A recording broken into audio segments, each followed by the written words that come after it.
Hey everyone, I hope that you're enjoying this series so far. The first video was my January recap video where I told you about the books that I read in January, and this is going to be a mini haul.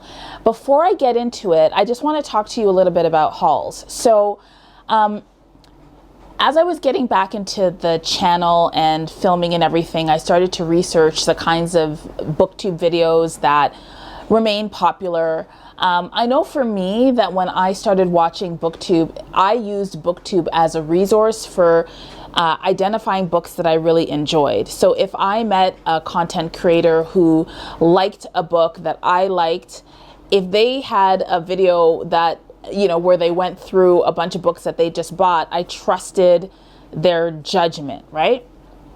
Now, I know that there's been a discussion on booktube for years about consumerism, and I wanted to just share my view. Yes, when you buy a lot of books, you are spending money, you are, yes, feeding capitalism, you're doing all of those things, yes.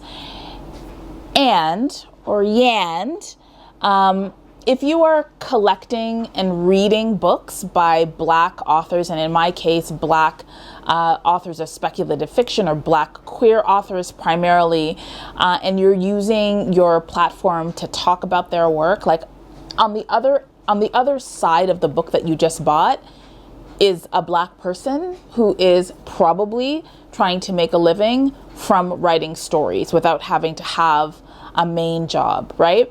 And so for me, because I read with purpose and I'm a niche reader and I know what communities I'm interested in supporting, it doesn't feel like consumerism for me. And when I prepare book haul videos for you to let you know what the outcome of my own research has been, and when I share those books with you, I feel like this platform becomes an extension of the various ways that we engage in Ujamaa, which is cooperative economics in our communities. And so I like doing book haul videos for that reason, and I'd love to know what you think of that. What do you think of that take? We can chat in the comments. Anyway, that is the TED Talk. I hope you enjoy a few new books that I purchased recently. Thanks for watching.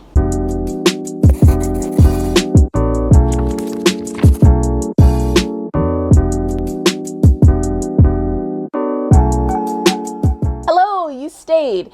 If you've been liking my videos and you have not subscribed to ONYX pages, I really appreciate it if you would. It helps me out a lot. And it tells me that, you know, people out there in the YouTube land like what I'm doing, and that matters. Okay, so there are 3 books that I'll be talking about today. I bought all 3 from my local bookstore, which is Another Story Books. Another Story Bookshop.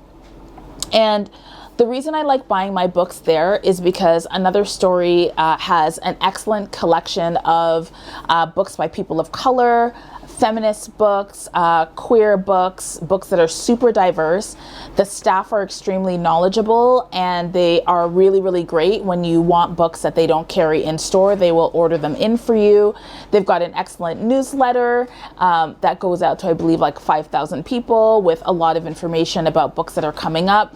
The bookstore is also a venue for book launches and community events, and it's a great way to meet people who are also interested in reading with purpose. So I just wanted to shout that out. If you're in Toronto and you're looking for a local bookstore to support, I would definitely suggest Another Story, and I will link them in the description.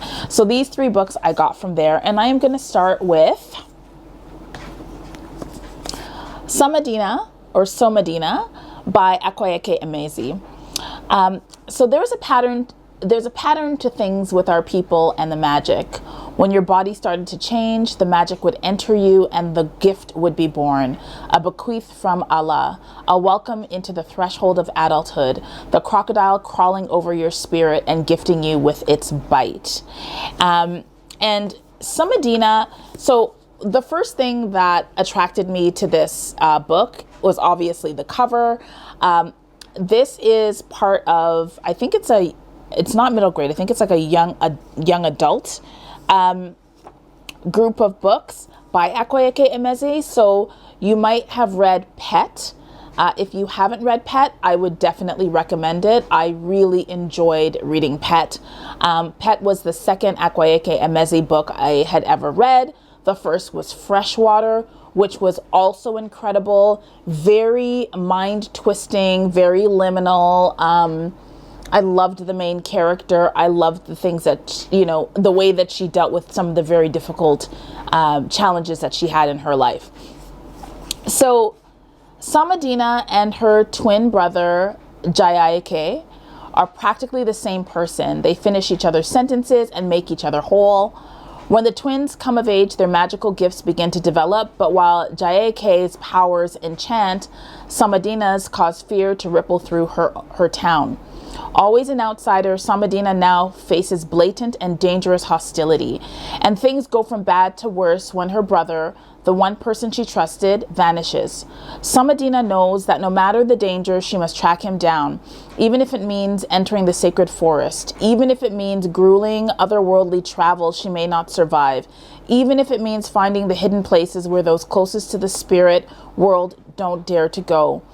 Does Somadina have the strength within her body and her soul for the trying journey ahead? National Book Award finalist Akwaeke Emezi masterfully weaves a tale of identity, family, and the power of the past in a world where the extraordinary is ordinary. Let me tell you something about Akwaeke Emezi, okay? So you'll see this in my February wrap-up recap video, but I just finished The Death of Vivek Oji by Akwaeke Emezi, and spectacular. Every single book I've read by Akwaeke Emezi, amazing. Freshwater, Pet, The Death of Vivek Oji. The way that they are able to take us through like tragedy, like their books involve tragedy and a lot of violence, and sometimes there's sexual violence and family like ostracization and the kinds of things that a lot of Black queer people experience. Yeah.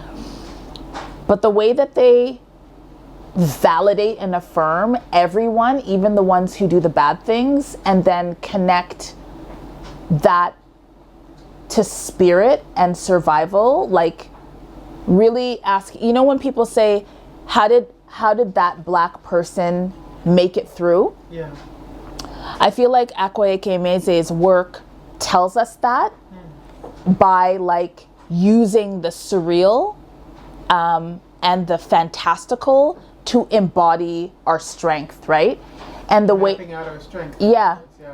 And then like, and I just feel like when I read their work, the power of our ancestry feels tangible. Yeah. Like imagine if you looked, and this goes for anybody who's watching, right? I know that like my primary viewers are Black, and this goes for everybody who's watching. As a Black queer woman though, when I think of the people who I have descended from, and I think of everything that they've survived to get here for me to be where I am, if I think about that tenacity, that creativity, that hope, that joy, and if all of those things were their own beings, right? Like, what would that look like? And I feel like Akwaeke Emezi does that, right? Like, brings that power to life in a very tangible way. And also the darkness, right? Also the hard stuff also gets personified, and it interacts with us. And so yeah, Akwaeke Emezi is an insta-buy for me, and I'm definitely following their work. So that's why I bought Somadina. If you've read Pet or Bitter, well, anything by Akwaeke Emezi, I'd be really interested in hearing what your thoughts are. Okay, the second book that I have is I'll Make a Spectacle of You by Beatrice Winifred Eicher. Now, I don't remember how I found out about this. I don't know who told me, but I feel like it was another content creator, and I'm sorry that it was somebody in the comments and something else that I had watched. And the description of this book was so interesting that I was like, listen, I'm gonna get this book. I've never read anything by Beatrice Winifred Eicher, and so I was like, let me see. So let me tell you about this. So Zora Robinson is an ambitious grad student in her dream program at Brixbury Mountain College. But when her thesis advisor hands her a strange diary and suggests she research the local legend about a beast in the woods, she finds a community uneager to talk to an outsider. As she delves deeper into the legend's history, Zora uncovers a rumored secret society called the Keepers, which has tenuous ties to the beast and to Brixbury itself. When students start disappearing, Zora finds herself plagued by visions of the past as she struggles to separate truth from folklore before it's too late. So, I don't know. Okay, so you know how there's that genre called dark academia or like gothic fiction? I'll be honest, I don't really know what makes a book dark academia or gothic. If you do, put that in the chat, but I feel like gothic fiction tends to involve like a house. There's usually like a scary house. And you know what? Let me not even try because I don't even know. I literally do not know. I don't spend a lot of time thinking about genres. I should, and I will in the future. And the reason I don't and have a bit of an aversion to genres is because I know that the ways in which stories have been separated into different genres has not served Black folks, especially writers whose books have been misclassified for racist reasons, or have not been allowed into the canon because they've been marginalized by being called a particular genre. Like, I have a problem with that. Like, for example, identifying certain books as literary and other books not as literary, and not deserving of center stage in bookstores or center stage on book lists. That's been a problem for me. So I do have an aversion to that. But I know that a lot of booktubers talk about stories that involve like schools with secrets or secret societies. I think dark academia is that. I don't know. But there's definitely a house and a forest, and I feel like this feels very dark and very gothic. And the fact that she's doing dream studies is really special to me because I'm a dream worker and I love any story that has somebody who's doing something with dreams. So maybe she's going to have nightmares and understand them. I don't even know. But this is I'll Make a Spectacle of You by Beatrice Winifred Eicher. So yeah, there's that. Sounds interesting. Okay. And then the third one is completely different. So now we're more in sort of a lighter world. And this book has some subtle magic and family magic. I love stories that have characters where each member of the family has like a different kind of gift. So, and if the gift is subtle, it's just that much more interesting to me. So this is Elizabeth Acevedo, Family Lore. Flor has a gift, as mentioned. She can predict to the day when someone will die.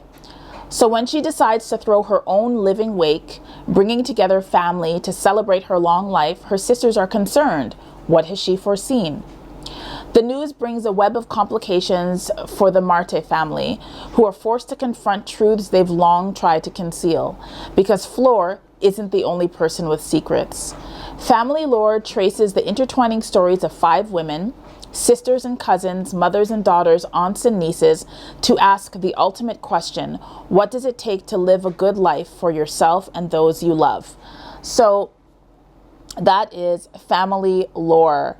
And it's these 3 sisters, and as an only child, I love reading stories that involve siblings and families. And I have been reading a lot of stories about death, just because people in my family are getting older, and I've been thinking a lot about ancestry and passing over. And reading fiction has been helping me, frankly, to become comfortable with the inevitability of someone's passing. And so you might find And that's what reading with purpose looks like for me. Sometimes I read stories that will sort of introduce me to themes that I might have to encounter in my everyday life. And so I have been reading a lot of stories about families and relationships and ancestors and passing and aging and things like that, because that's been something that's been on my mind. This is a personal share. And so that's why I picked up family lore. I was really interested in this premise of a young woman who decides, you know what, I'm going to bring everybody together because we have some things we need to celebrate, but we also have some things we need to discuss. So those are the 3 books in my mini haul. I'll probably have a mini haul in each of my video series. And so tell me in the comments, how do you feel about hauls? I asked you that a little bit earlier. But if you've watched this video all the way to this point, please give it a like. But also tell me, you know, what do you use haul videos for, right? How are they useful to you? And are there things that I can tell you about the books that I add to my collection that would be helpful to you in these videos? I'm definitely in the comments, and I'm happy to respond to your requests within reason. So these are the 3 books. If you have watched this video all the way to the end, I would love for you to give me an icon that represents each of the themes in the books that I've told you about, right? So we've got Somadina by Akwaeke Emezi. We have I'll Make a Spectacle of You by Beatrice Winifred Eicher. And then some glasses, spectacles, yes. And Family Lore by Elizabeth Acevedo. Is there anything else I need to tell the people? Somebody could use a flute, because flutes have been used to tell stories. Flutes, yes. You know, like instruments and yes. Drums, djembes, these types of things. Okay, love it. Some drums, any kind of instrument that has been used to, like, you know, connect with the ancestors. Cool. So remember to read with purpose, everybody, and I will see you in the next video in this series. Thank you so much for watching all the way to the end, and please subscribe if you haven't yet. Bye.